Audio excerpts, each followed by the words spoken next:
Hello folks, this is Craig Stern here with another exciting episode of Indie RPGs Checks Out. In this case, it is Defender's Quest: Valley of the Forgotten. This is the special gold edition, I think is what it's called, that Lars Doucette, the creator of this game, is coming out with very soon, and I'm going to give you a little sneak preview. So without further ado, let's get started. As you can see, I already have a game. As you can also see, there is a New Game Plus option, which you get after you beat the game. I'm not going to spoil anything though, let's start a new game. Azra is the default name for your main character. I'm not going to mess with it. In my mind, that's her name, Azra. My name is Azra.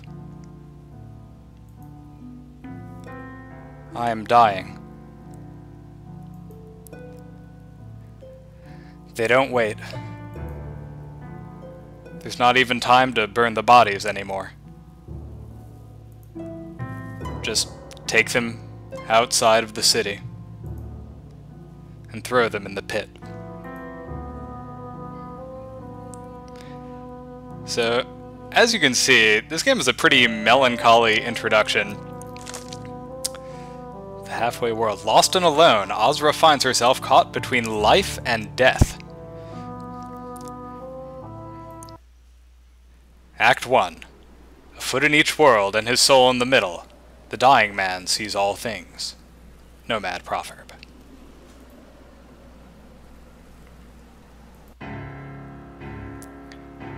Can you feel him? What? Where are we? He is calling to us. Come, we must join him. We are already halfway there. What are you doing? Are you crazy? Listen to the voice. He offers so much more, to be a part of something greater. Only a fool would resist. Get away from me! Blah, blah, gibberish, blah. Get me out of here! Blah, gibberish? Can't move! Help me, anyone! What? Where the wiggity what? So, as you can see, while this game does start off serious, it very quickly gets kind of goofy and just sort of vacillates back and forth.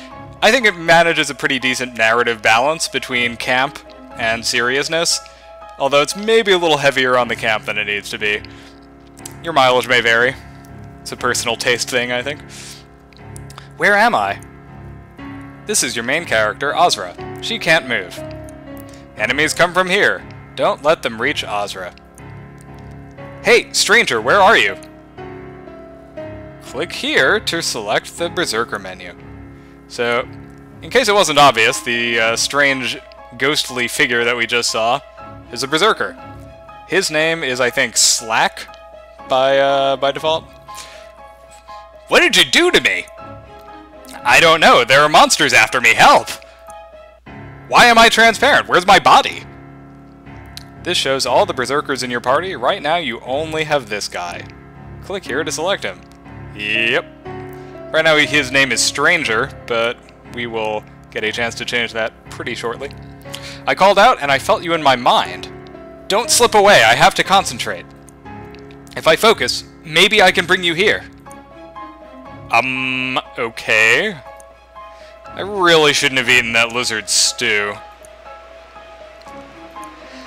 Okay, so, if it wasn't obvious already, folks, Defender's Quest is a tower defense RPG. It's not the first game to take on that mantle, but I would argue it's the first game to successfully marry the two genres. As in, I actually legitimately think this is an RPG, despite the fact that the battles are all tower defense-y. Hey, this is more like it! As you can see, instead of gold or money, which you use in most tower defense games, in this game your character has Psi. Killing enemies recharges your psi, much like regular tower defense games. And yeah, we'll just skip through the remainder of this and get started. So you can see the waves up top.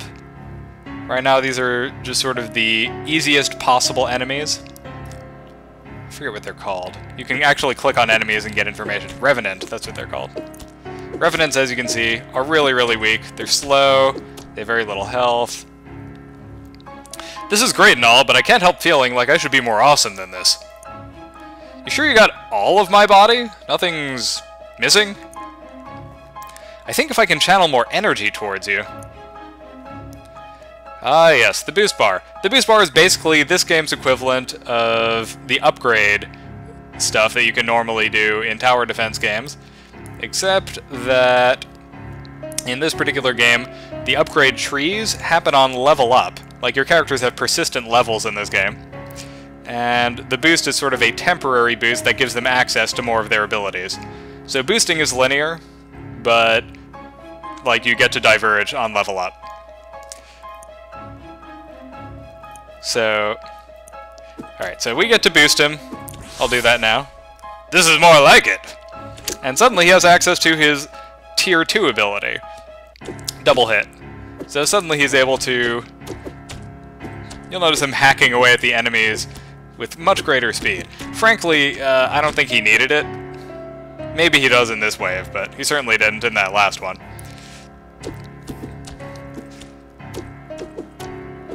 These enemies are awfully slow. Although these guys are level 2, so I guess he needed the boost for this particular wave. Well, whatever. You get the idea. You can speed up the game. I'm going to do that here real fast.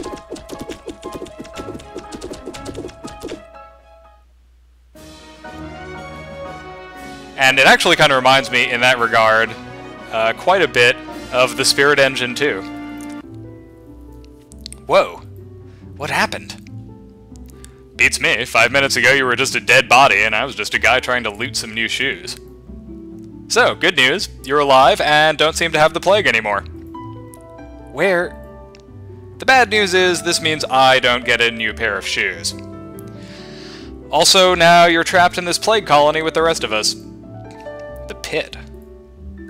Cheer up! You survived, so you should be immune to the plague now. So then the guards will let us out, right? You could try explaining that to them, but they aren't that good at listening. They tend to confuse answering politely with shooting you full of arrows. Seriously, I don't know what kind of etiquette training the Ash Kingdom hands out these days. I still don't understand what happened in that other place. Don't sweat it. I had the same hallucination when I first had the plague. Wait, you were there with me. How could it have been a hallucination? Ooh, what's that? A caravan. Wait! At least tell me your name. Oh yeah, Slack. I was right. Despite his name, he's no slouch on the battlefield. You won't have to pick up his slack. Ha ha. I'm sorry, that was a terrible joke. Ozra stumbles across a merchant caravan brimming with goods. Or is it brimming with bads? We'll have to see, now won't we? Yo, caravan guys, anybody got any shoes? Please, tribute for Ozamal. Uh-oh. Who are these people? We need to get out of here right now. But they need help. No. We can't just leave them. They've got the plague. But we're both immune, right? We aren't immune to get our faces eaten when they turn. Turn? Oh! Like that. Well, been nice knowing you. Wait. Are you okay? Ozra learned a new spell, Lightning. Deals 20 damage to a single enemy. Slack! It worked! I'm back in that strange place, that halfway place. Bring me in, I feel like I'm floating in space. Alright. Time to pick up the slack, as it were. Oh yeah, let's rumble. Yes, yes, blah, blah, blah, blah, blah. There are a lot of subtleties to this game. Oh yeah, feel the power! But, I'm not going to go into all of them here. Basically, that just told you about these little buttons here. Target first, prioritize healing, prioritize fighting, normal priority, target fastest. There's just a bunch of little, there's all these little buttons here that let you give orders to individual units as to which enemies they should focus their attacks on. It's pretty clever, and it works really well.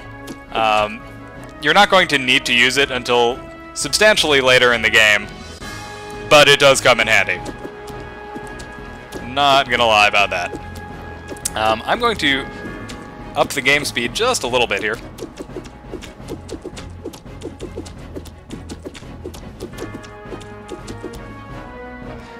Oh no! Slack can't reach his next wave of enemies! Use Ozra's lightning spell to get them! Yep, that's right, folks. She has a lightning spell that she can use to roast enemies that get past your characters. Like so. Congratulations! Ozra gained a level. Click on Ozra to upgrade her spells. So this is the first instance where you get to see a skill tree. Unfortunately, it's Ozra, and her skill tree is kind of, well, linear.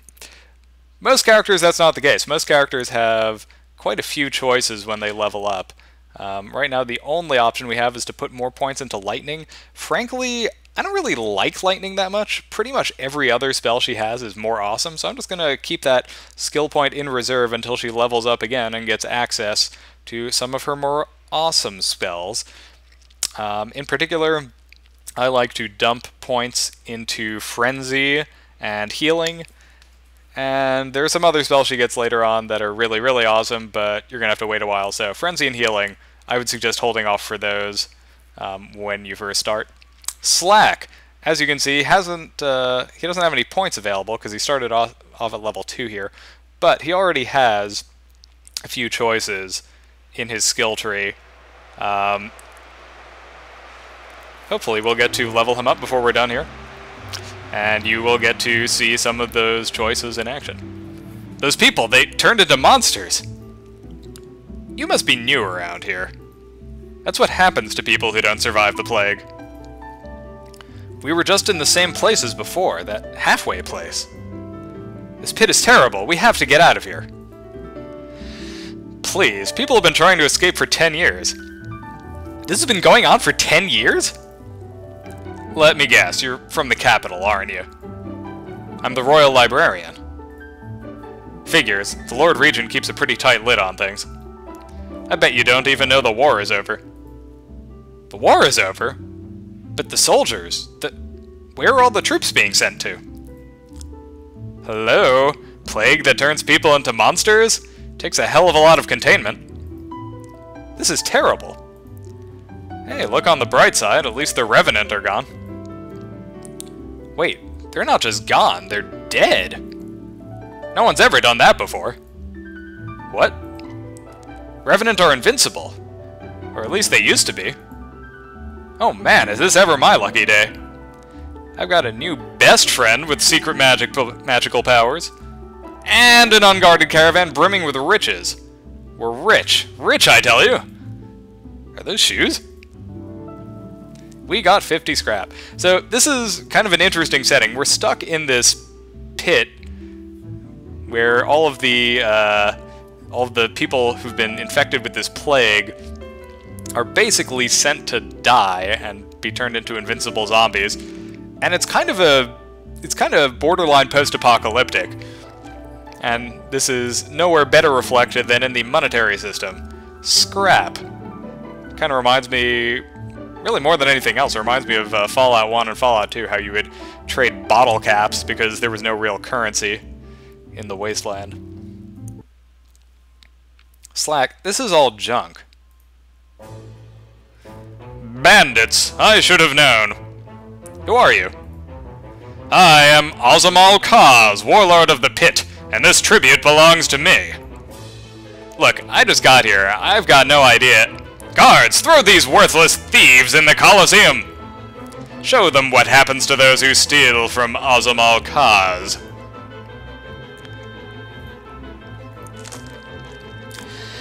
So this is the first time in the game we get to have a choice about how difficult the battle is.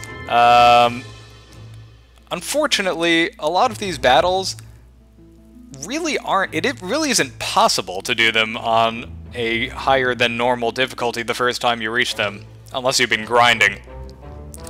That's... I guess that's sort of, you know, part of the RPG influence there, but it is a little unfortunate I can't just pick a higher difficulty now that I've been through the game before and know how things work and have a chance to survive it. So I'll stick with normal for now. This doesn't look good. I take it this is your first execution? Execution? Yep. In a second they're going to open those gates and hordes of monsters are going to come in and eat us. So we're just going to die? Yeah, welcome to the pit. I don't know about you, Princess, but I intend to go down swinging. I feel the need to point out that she has a bow, and swinging probably wouldn't be that effective. Just saying. Wait, if we're going to die, we should at least know each other's names. I'm Azra. Swell to meet you. I'm a nomad huntress, cynical and world-weary. Keta. Well, I guess we'd better Keta move on. Oh my god. Someone's gonna kill me one of these days. What are you doing? Feels weird, doesn't it? I feel like when I had the plague. When I thought I was dying. Like I was halfway there. Well, instead of dying, let's kick some butt. I find it preferable to death generally. Azra can now select between two classes by choosing the Berserker or Ranger tabs. So, this is how this works. Put down Slack, put down Keta, and... yeah, okay, so it's just telling us that we can... I already showed you this, you can get more information on the various waves by mousing over. Red enemies, as a general rule, will attack your characters. We haven't seen this before, but basically your characters have health. It generally regenerates over time on its own, but if your character gets hit enough, then your character can die. There isn't permadeath, thankfully, but you do have to spend the Psi to bring them back to the halfway world. Otherwise, that character is removed from the battlefield until such time as you feel like spending the Psi to bring them back. Not advisable. Particularly on harder battles. I don't think it's actually possible for Slack to die on this battle. At least on this difficulty. So we don't have to worry about that so much. But on harder battles, once we get further into the game, you definitely have to watch your character's health. You will gain the ability to heal them yourself. One of the classes you get access to also can heal your characters. The first time I played through this game, I made the incredibly poor decision to only get 2 healers. And actually it worked out really well for most of the game. I shouldn't say it was incredibly poor. But at the very, very end of the game, suddenly I really needed to have a bunch of healers so that I could space out my guys across the map without worrying about them dying. And I only had 2 that I had been training up to that point, which caused problems. So as you can see, Slack has been taking damage, but he's also regenerating it slowly over time. His health, that is. So as long as you keep your characters healthy enough, they'll survive. It's all about how much damage are they taking over time. You might have also noticed that Keta's range increased as I boosted her. She's now at boost level 3, and her range has increased pretty dramatically. Before she was only able to shoot to, you know, maybe at the very, very furthest Slack's like back foot. And now she can assist Slack much more effectively, because she has that extra range. So the lesson to draw from this is boost affects different units differently.